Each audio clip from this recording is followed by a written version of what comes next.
Ex-Kapolsek Baito dan Kanit Reskrim, nasibnya segera ditentukan di sidang etik. Kepolisian Daerah Sulawesi Tenggara, Polda Sultra, akan segera menyidangkan kasus dugaan pelanggaran etik yang melibatkan ex-Kapolsek Baito, Ibda Muhammad Idris, dan ex-Kanit Reskrim Polsek Baito, Aibda Amiruddin. Hal ini diungkapkan oleh Kabid Humas Polda Sultra, Kombes Pol Is Kristianto, pada Kamis, tanggal 21 November tahun 2024. Kombes Is menjelaskan bahwa saat ini, pengamanan internal Polri, Paminal, sedang melengkapi berkas untuk kedua anggota Polri tersebut. Dugaan pelanggaran etik ini terkait penanganan kasus seorang guru honorer, Supriyani, yang dituduh melakukan penganiayaan terhadap muridnya di Kecamatan Baito, Konawe Selatan. Dugaan pelanggaran kode etik terjadi ketika ex-Kapolsek dan Kanit Reskrim diduga meminta uang sebesar 2 juta rupiah kepada Supriyani agar tidak ditahan selama penyidikan kasus di Polsek Baito. Benar atau tidaknya akan dibuktikan dalam sidang kode etik yang akan digelar, tegasnya. Jadwal sidang belum ditentukan. Ketika ditanya mengenai jadwal pasti sidang etik, Kombes Is menyatakan bahwa informasi lebih lanjut akan disampaikan segera.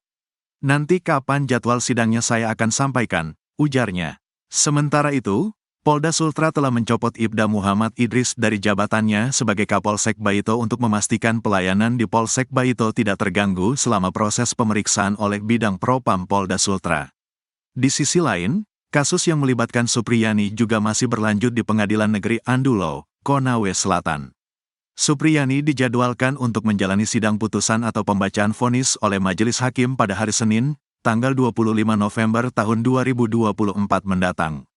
Dengan demikian, nasib ex-Kapolsek Baito dan Kanit Reskrim akan segera ditentukan dalam sidang etik yang akan datang, sementara kasus Supriyani terus berlanjut di pengadilan. Minta uang damai ke Supriyani.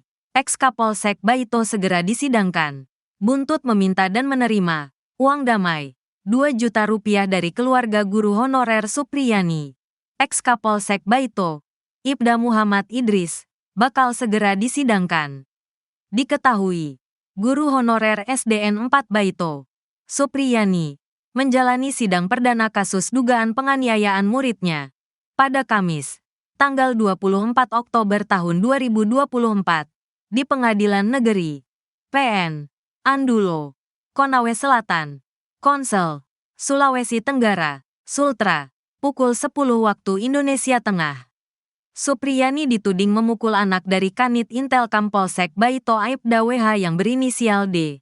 6, hingga akhirnya ia ditahan di Lembaga Pemasyarakatan, Lapas Perempuan Kendari. Belakangan, kasus Supriyani menjadi sorotan hingga viral di media sosial karena sejumlah kejanggalan yang terdapat pada perkaranya.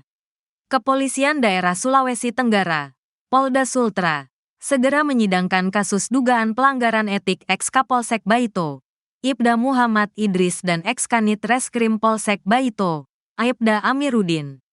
Kabid Humas Polda Sultra, Kombes Pol Is Kristianto mengatakan saat ini pihak pengamanan internal Polri, Paminal, sedang melengkapi berkas kedua anggota Polri itu. Kata Kombes Is, berdasarkan pemeriksaan diduga adanya pelanggaran etik dalam penanganan kasus guru honorer Supriyani yang dituduh aniaya muridnya di Kecamatan Baito, Konawe Selatan. Korban adalah anak polisi, Aibda WH, Kepala Unit Intelijen dan Keamanan Kepolisian Sektor atau Kanit Intelkam Polsek Baito. Sementara ex-Kapolsek Baito dan Kanit Reskimnya diduga melakukan pelanggaran kode etik karena meminta uang 2 juta rupiah ke Supriyani agar tidak ditahan saat penyidikan kasus di Polsek Baito. Soal benar tidaknya, nanti akan dibuktikan dalam sidang kode etik yang akan digelar, ujarnya. Kamis, tanggal 21 November tahun 2024. Ditanya terkait jadwal pasti mengenai kapan sidang tersebut akan dilaksanakan, Kombes Is mengaku akan menyampaikan informasinya lebih lanjut. Nanti kapan jadwal sidangnya saya akan sampaikan, katanya. Intinya saat ini pihak Paminal Polda Sultra sedang merampungkan berkas ex-Kapolsek Baito Ibdami dan Kanit Reskrimnya. Sebelumnya, Kepolisian Daerah Sulawesi Tenggara melakukan pencopotan kepada Kapolsek Baito, Ibda Muhammad Idris. Pencopotan tersebut dilaksanakan agar pelayanan di Polsek Baito tidak terganggu dengan pemeriksaan yang dilakukan oleh Bidang Propam Polda Sultra. Sementara kasus guru honorer Supriyani saat ini juga masih bergulir di Pengadilan Negeri atau PN Andulo, Konawe Selatan. Supriyani sendiri akan menjalani sidang putusan atau pembacaan vonis oleh Majelis Hakim pada Senin, tanggal 25 November tahun 2024. Kapolri didesak pecat ex-Kapolsek Baito. Ada bukti terima Rp2 juta dari Supriyani. Desakan agar Kapolri Jenderal Listio Sigit Prabowo memecat ex-Kapolsek Baito imbas uang damai Rp2 juta atas kasus guru honorer Supriyani terus menguat. Terlebih, Propam Polda Sultra mengaku telah menemukan bukti permintaan uang sebesar Rp2 juta kepada Supriyani yang dilakukan ex-Kapolsek Baito, Ibtu Muhammad Idris. Diketahui, guru honorer SDN 4 Baito, Supriyani, menjalani sidang perdana kasus dugaan penganiayaan muridnya pada Kamis, tanggal 24 Oktober tahun 2024, di Pengadilan Negeri PN Andulo, Konawe Selatan, Konsel, Sulawesi Tenggara, Sultra, pukul 10 waktu Indonesia Tengah. Supriyani dituding memukul anak dari Kanit Intelkam Polsek Baito Aibda WH yang berinisial D. 6. Hingga akhirnya ia ditahan di Lembaga Pemasyarakatan, Lapas Perempuan Kendari. Belakangan, kasus Supriyani menjadi sorotan hingga viral di media sosial karena sejumlah kejanggalan yang terdapat pada perkaranya. Kasus yang melibatkan guru Supriyani telah menarik perhatian publik setelah terjadinya pencopotan Kapolsek Baito, Ibtu Muhammad Idris, dan Kanit Reskrim, Aibda Amiruddin. Pindah tugasnya kedua oknum ini ke Polres Konawe Selatan menjadi sorotan, terutama oleh kuasa hukum Supriyani, Andri Darmawan. Andri Darmawan, selaku kuasa hukum Supriyani, menekankan bahwa pencopotan tidak cukup untuk memberikan efek jera kepada Ibtu Muhammad Idris dan Aibda Amiruddin. Ia mengungkapkan harapannya agar Kapolri, Listio Sigit Prabowo, dapat mengambil tindakan tegas terhadap kedua oknum yang ia anggap telah melakukan kriminalisasi terhadap kliennya.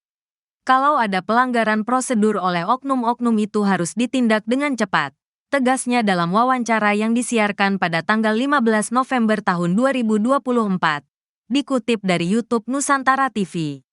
Andri juga menyoroti bahwa permintaan uang damai yang diduga dilakukan oleh oknum kepolisian menunjukkan bahwa mereka tidak mendapatkan efek jera dari pencopotan tersebut. Saya pikir harus ada tindakan yang cepat lagi Pak Kapolri supaya cepat ada kepastian. Bukan hanya sekadar dicopot, tambahnya. Andri Darmawan mendesak agar proses penyelidikan pelanggaran etik yang dilakukan oleh Ibtu Muhammad Idris dan Aibda Amiruddin dipercepat. Ini kan sudah ada pemanggilan. Semua sudah ada pemeriksaan saksi. Saya pikir ini bisa dibuat cepat, ungkapnya. Pernyataan ini sejalan dengan apa yang disampaikan oleh mantan Kabareskrim Polri, Komjen Purn Pol Susno Duaji. Ia juga mendorong agar Ibtu Muhammad Idris diproses secara pidana. Tidak cukup dengan sanksi etik dicopot dari jabatan. Apakah dia sudah menerima suap? Jika iya, itu tindak pidana korupsi. Tegasnya pada tanggal 11 November tahun 2024. Diketahui, Ibtu Muhammad Idris baru menjabat sebagai Kapolsek Baito selama 7 bulan ketika kasus ini terjadi. Kasus yang dihadapi oleh Supriyani merupakan salah satu yang ditangani di awal masa jabatannya. Pada tanggal 24 April tahun 2024, Ibtu Idris menerima laporan dari Aibda WH mengenai pemukulan yang dialami anaknya. Setelah beberapa kali upaya mediasi yang tidak membuahkan hasil, Supriyani ditetapkan sebagai tersangka. Menurut Kabid Propam Polda Sultra, Kombes Pol Moh Soleh, kedua oknum tersebut terindikasi melakukan pelanggaran etik kepolisian. Saat ini dua oknum anggota tersebut sementara kami mintai keterangan terkait kode etik, ujarnya pada tanggal 5 November tahun 2024, dikutip dari Tribun News Sultracom. Penyelidikan terhadap tindakan oknum-oknum ini juga mencuatkan dugaan adanya permintaan uang damai. Propam Polda Sultra mengaku telah menemukan bukti permintaan uang sebesar Rp2 juta kepada Supriyani. Namun, untuk dugaan permintaan uang damai sebesar Rp50 juta, pihak kepolisian masih menyelidiki lebih lanjut. Kita sudah cross-check soal permintaan uang Rp50 juta tapi belum terlihat indikasinya ada. maka kami perlu penguatan dari kepala desa dan saksi lainnya, pungkasnya. Dalam situasi ini, tindakan tegas diharapkan bukan hanya untuk mengatasi kasus ini tetapi juga untuk memberikan pelajaran bagi anggota Polri agar tidak menyalahgunakan wewenang mereka.